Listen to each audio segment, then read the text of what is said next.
If you watch my videos, you know that some time ago I finally got to enjoy the Conflict of Heroes system. I had tried it originally when it came out, Week Awakening the Bear with the original rulebook, and I had enjoyed it somewhat, kinda, sorta, nothing to write home about. Then I recently tried it again, playing Storms of Steel with the new rulebook, with the updated rules, and the experience was completely different. That is when I really started digging in this game, I really started enjoying it, and since I enjoyed playing Storms of Steel, now I also wanted to play more scenarios in the system, and I played these scenarios in the expansion Price of Honor. This is an expansion that comes with 15 scenarios, and those scenarios allow you to refight the battles, some of the battles that were fought in Poland in 1939, so early World War II. Some of these battles will involve the Poles versus the Germans, other battles will be about the Poles versus the Soviets, but large variety of scenarios and situations here, new units, new components, 2 new maps, a lot of stuff in this box and a lot of stuff that you can do with the new components. So in this review I'm going to show you some of the scenarios that I played, and then I'm going to share my general impressions about the expansion with you. This is the setup for the first firefight in the scenario book. The scenario is called Blitzkrieg, quite appropriately, and it also allows me to show you the 2 maps that come with this game. This map here, that is dominated by this terrain feature here, and that is potato fields. Potato fields only block movement for wheeled vehicles, the other vehicles are not affected by it. And then we have this other map here, dominated by this body of water here that kind of cuts it into, surrounded by marshes, and that means that it creates a bottleneck here. If you want to access this area of the map, of course, this is the best way to go. That also means that if there is somebody defending on the other side, that defender has the advantage of knowing where you're going to come from. As you can see, the game starts with 5 control markers on the board. Those are for the Polish player. And also the Polish player starts with a small convoy of units. But there is a group of German units that is going to go after them. That stack of German units there enters from that hex in turn 1, and these are the 2 stacks in turn 2. That stack from that X, and this one has more options as to where to enter. So those units are probably going to try to attack the convoy, and all to take control of the control markers, because they're good victory points to be gained for that. Luckily enough for the Polish player, help is on its way. There are 2 stacks of reinforcements that will enter the game in turn 1, and 2 stacks in turn 2, so 2 waves of reinforcements coming from here and from here, which is pretty good, because by the time these reinforcements come in, most likely the German player will be around this area here, or will have units in this area here, and that gives the Poles the advantage of attacking from a flanking position, at least at the beginning. The Polish player may be able to break the initial German advance in 2 groups, but once the Germans manage to reform their groups, and if they form some powerful firefight groups, some powerful fire groups, then things can be pretty tough, because on average the German units are better than the Polish units. So when the Polish side loses its momentum, things can be tough.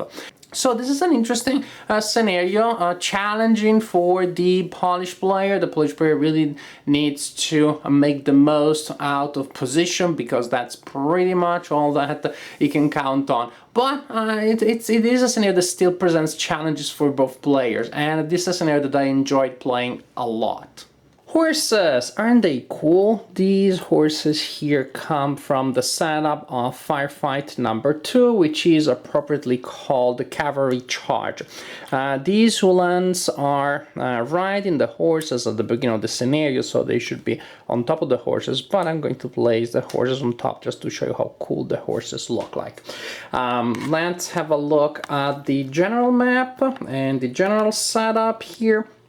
The situation is pretty much the opposite of what you saw in the previous scenario. Here it is the German units that are on the board at the beginning of the scenario. They are moving there and they're going to be ambushed by Polish units, in particular by 6 cavalry units that are also supported by some infantry units, by some non-mounted infantry units. Because the space is so constricted here and the two sides are so close to one another, it is going to be very easy for the Polish player to launch a pretty devastating series of close combats here. The cavalry units are particularly good at that, and that means that in the first round or two, these units here are going to take heavy casualties. Some or most, and sometimes maybe all of them will be exterminated in the process. Of course, also the cavalry units will take some damage from that. The Germans are going to receive some reinforcements in turn 1 and turn 2, but the most important reinforcement that the Germans will receive is this one that will enter the game in turn 4, and the whole scenario has 5 turns.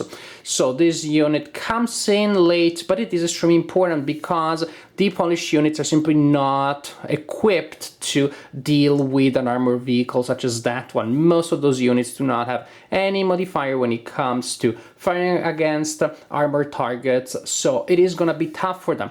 And the role of this unit is pretty much to regain terrain, to retake control of control axes that belong to the German player at the beginning of the game, and that the cavalry units of the Polish player will take control of during the game. So definitely interesting scenario. It has a nice switch from the attacker and defender role. Both players will be the attacker and the defender, just in different phases of the scenario. And I like how the scenario really shows well the unique capabilities of the cavalry units, that is, in this case, to be extremely powerful in close combat, but at the same time, the scenario also shows you the weaknesses of those units, and in this case, the inability of cavalry units to deal with armored vehicles.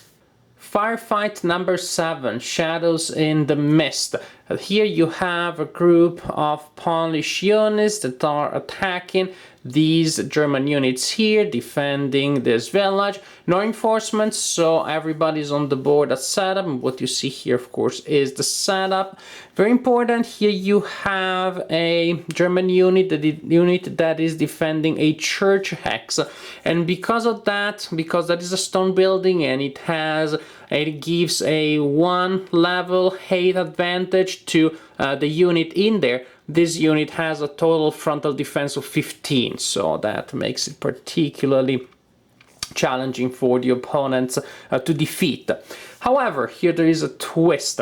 The players at the beginning of the scenario alternate placing 12 smoke markers on the board, anywhere in hexes that do not provide cover. And then, starting from turn 2, the players draw cards to determine randomly when the fog is going to start clearing. When that happens, you flip all of the markers to their reduced side when they provide a cover bonus, but they do not block line of sight anymore. And then the turn after the fog starts clearing, you remove all of the fog markers. But you simply do not know when the fog is going to start dissipating. And that is, of course, adds to the challenge and to the excitement of the scenario, because the Polish player really needs to take advantage of the cover of the fog to approach the German positions. without taking too much damage in the process. But the fact that you do not know how the fog is going to behave, of course, will make the scenario different every time that you play it. It definitely adds to the replay value of the scenario, but it simply also adds to the excitement of a single scenario. When you start, you're not sure of, well, how long you can rely on the fog. Firefight 15, The Last Stand. Actually, this is not the last scenario in the scenario book, but I may have said something different in other parts of this review. If so, I'm going to correct myself. This scenario book has 16 scenarios. Anyways, The Last Stand, Polish units versus Soviet units. The Polish player is defending on this side of the map. He can set up anywhere, pretty much in this area, and up to 4 units can be placed in hidden locations at the beginning of the game. When a player is allowed to have hidden units in this game, you usually know that that player may have some hard defensive job to do. And this is pretty much what happens here, because the Poles are defending against a quite large number of Soviet units that are going to come in from different directions and try to take control of the objective areas here. The Soviet player enters from here and from here in turn 1. These are cavalry units. If the Polish player sets up powerful units around here, you can have a little bit of a charge of a light brigade here. And again, if the Soviet player decides to just charge in this direction. And here you have mainly infantry units, but also some tanks. So definitely a good mix of different types of units. The Polish player has some guns in this group here, but mainly infantry too. But what really makes this scenario shine to me is the fact that the Soviet player will receive random reinforcements starting from turn 2. The Soviet player, or players I should say, you can have the 2 Soviet commands assigned to 2 players if you so wish. Still, in any case, the Soviet player or players draws cards to determine the reinforcements that will be received.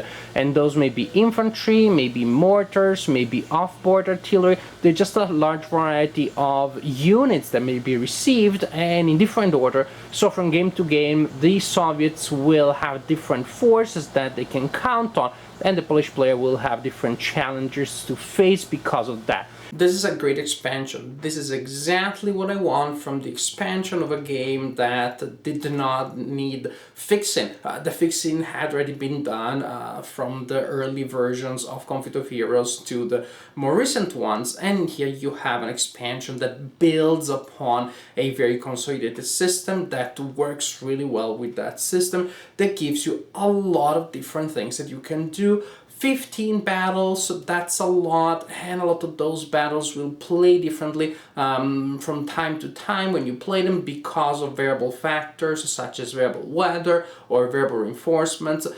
This is really great value for your money because there is such a huge amount of gaming you can get out of what you find in this box. You have and then just the scope. I like the scope of the different battles that you can have. You can have very small engagements, and I showed you mainly those because I wanted to concentrate on the new maps that you find in this expansion, but also much larger scenarios in which you have to add maps from the previous sets. If you have both Awakening the Bear and Storms of Steel, then you can play all of the 15 battles in this expansion. If you only have one of the 2 sets, you can still play most of the battles, so that is still pretty good. And when you add battles, you add units and components from those sets, you can have some really large battles that can be played with up to 4 players, or you can play the large battles with less players by assigning several commanders to the same player. So there is really a huge variety of things that you can do here.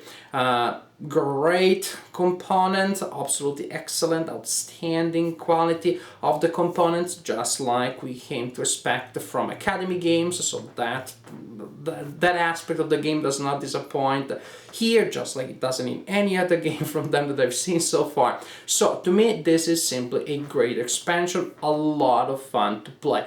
all of the battles that I played simply were a lot of fun. So this is an expansion that if you like the Conflict of Heroes system from one of its previous installments, I think you're gonna like. I think you're going to enjoy this one, and I think it is going to be a must for you. This is definitely an expansion that I recommend wholeheartedly.